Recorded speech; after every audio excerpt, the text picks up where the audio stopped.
दोस्तों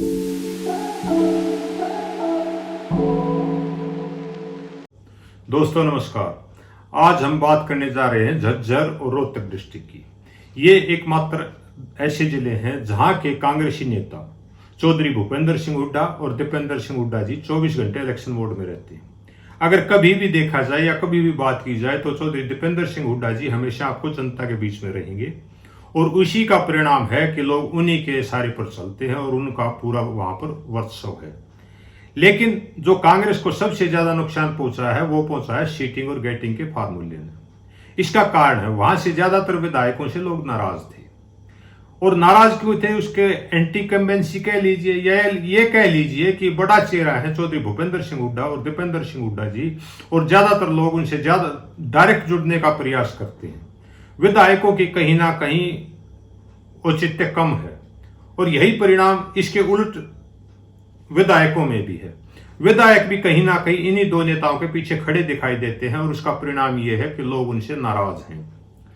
सबसे ज्यादा इसको अगर कोई प्रभावित करेगा तो सीटिंग और गेटिंग का फार्मूला प्रभावित करेगा, वरना ये जिले पूर्ण रूप से चौधरी भूपेंद्र सिंह हुड्डा मई है, उन्हीं का प्रभुत्व है। अब बात की जाए अलग अलग कॉन्स्टिट्यूंसी की तो सबसे पहले हम बात करते हैं बहादुरगढ़ हल्के की।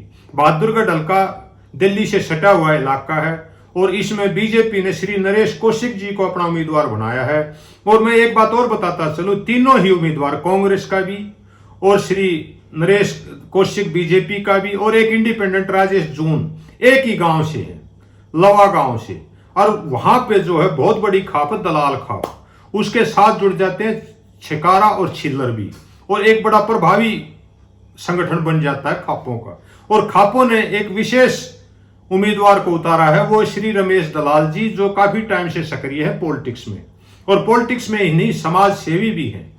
एक टाइम तो ऐसा था वो मात्र 2000 मतों से हारे थे जबकि इंडिपेंडेंट थे। उनका अच्छा खासा प्रभाव है, लोगों में प्रभाव है, लोग उनसे काम से प्रभावित हैं।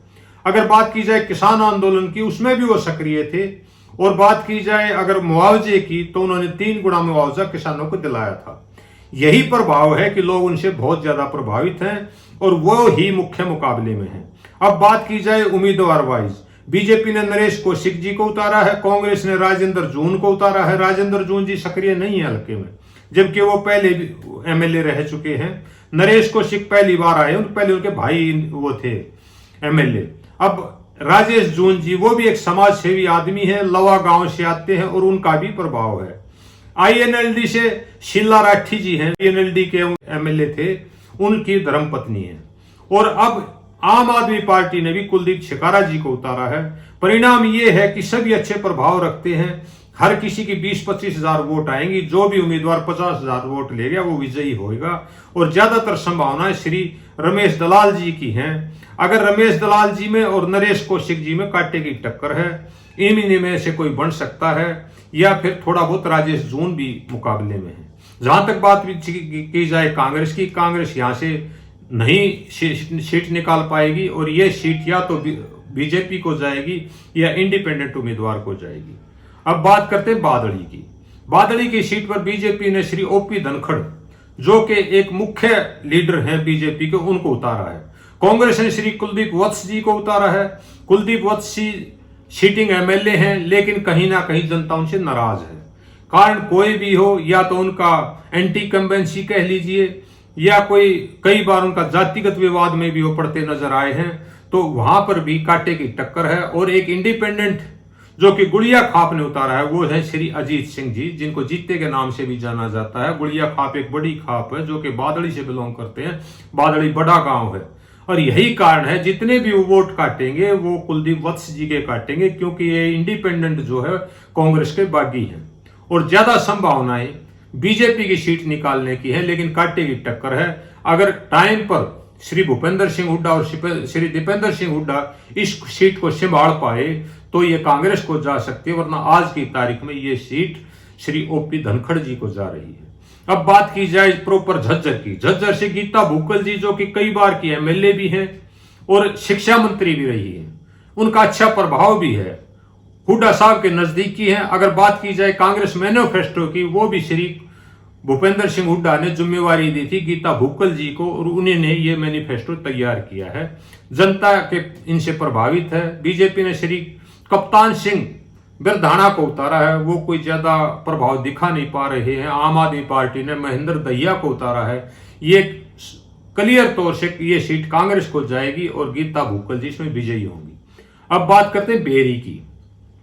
बेरी में भी कहीं ना कहीं जो सीटिंग एमएलए है, जो कि 6 बार का एमएलए है, डॉक्टर रघुबीर सिंह का अध्ययन, जनता उनसे नाराज है, लेकिन जनता के पास कोई अल्टरनेट नहीं है, क्योंकि बीजेपी ने जो कैंडिडेट दिया है वो बाहरी है, वो बादली हल्के से आता है, संजय कबलाना जी। कहीं ना कहीं ये धनखड़ साहब की रणनीति है कि जो कबलाना जी पिछली बार जेजेपी से 27,000 वोट ले चुके थे, वो वोट बीजेपी को कन्वर्ट करने के लिए, बादली में वो वोट बीजेपी को कन्वर्ट हो जाए, इसीलिए इनको बेरी में दिया गया है। और ये कहा जाए कि इनको बलि का बकरा बनाया गया है, क्योंकि बेरी में इनका कोई प्रभाव है नहीं।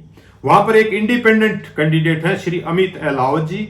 उनको अहलावत खाप ने, राठी खाप ने और दलाल खाप ने मिलकर मैदान में उतारा है, और ये कड़ी टक्कर दे रहे हैं डॉक्टर रघुबीर सिंह का अध्ययन को।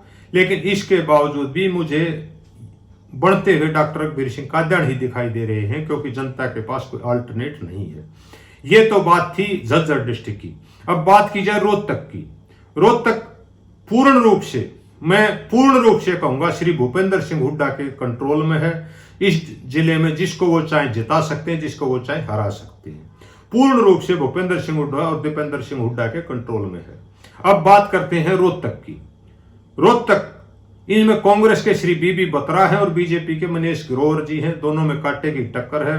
अब की बार बीबी बत्रा जी वो हैं एमएलए हैं, उससे पहले मनीष ग्रोवर जी हैं।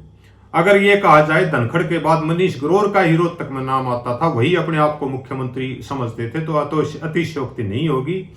पिछली बार बीबी बत्रा जी 2,500 वोटों से बने थे और अब भी उनकी बनने की संभावना है। वैसे कांटे की टक्कर है, लेकिन ये सीट कांग्रेस को जा सकती है। अब बात करते हैं महम की। महम की सीट कांग्रेस ने कैंडिडेट बनाया है श्री बलराम दांगी जी को, जो कि एक अच्छे कैंडिडेट हैं। इनके पिताजी श्री आनंद सिंह दांगी पुराने राजनीतिज्ञ हैं, पहले लोकदल में थे। महम कांड काफी चर्चित हुआ, उसमें इनके ऊपर गोलियां चलाई गई, फिर ये कांग्रेस में आ गए, वहां भी मंत्री भी रहे, एमएलए भी रहे। अब उनका बेटा ये इलेक्शन लड़ रहा है। कुछ लोगों में नाराजगी दिखाई देती है, लेकिन ये लग रहा है कि समय रहते कांग्रेस उसको दूर कर लेगी। और बात की जाए उनसे मुकाबले की, तो इंडिपेंडेंट कैंडिडेट हैं श्री बलराज कुंडू जी, जो सीटिंग एमएलए भी हैं। जनता में उनका अच्छा खासा प्रभाव है।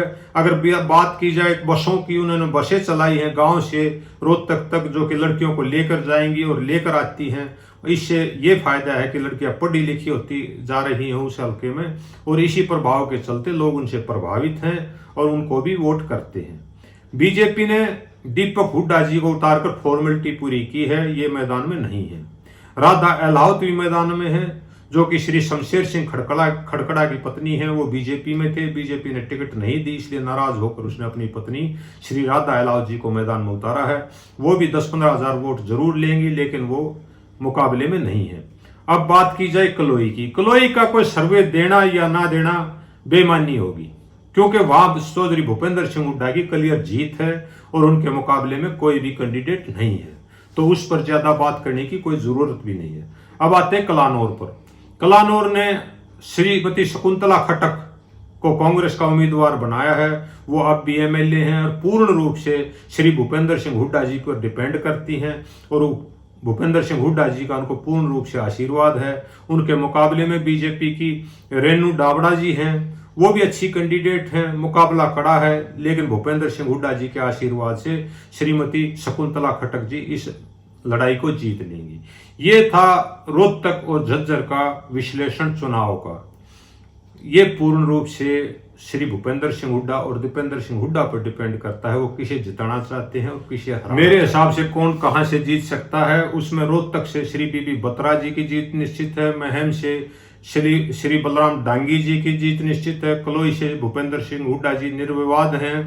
कलानौर से श्रीमती शकुंतला खट्टक जी अवश्य विजयी होंगी, और बादली से श्री ओपी धनखड़ जी और कुलदीप वत्स जी में कड़ी टक्कर है। जीतने की ज्यादा संभावना जो है ओपी धनखड़ जी की है। बहादुरगढ़ से जो जीतने की संभावना रमेश दलाल जी की है। और उनकी कड़ी टक्कर देंगे नरेश कौशिक जी, वो भी कहीं ना कहीं इस लड़ाई में कमजोर नहीं है। अब बात करते हैं झज्जर की, तो झज्जर से श्रीमती गीता भुक्कल जी एक्स मिनिस्टर ये विजयी होंगी और बेरी से श्री रघुवीर सिंह काद्यान जी विजयी होंगे। आप कमेंट बॉक्स में कमेंट दें मेरा विश्लेषण कहां तक सही है। सब्सक्राइब जरूर करें, लाइक करें। अगले कल हम बात करेंगे सोनीपत की, डिस्ट्रिक्ट सोनीपत की अलग अलग कॉन्स्टिट्यूंसी की, कि इसमें क्या रहेगा, कौन विजयी होगा, वो एक विश्लेषण करने की कोशिश करेंगे। जय भारत, जय हिंद।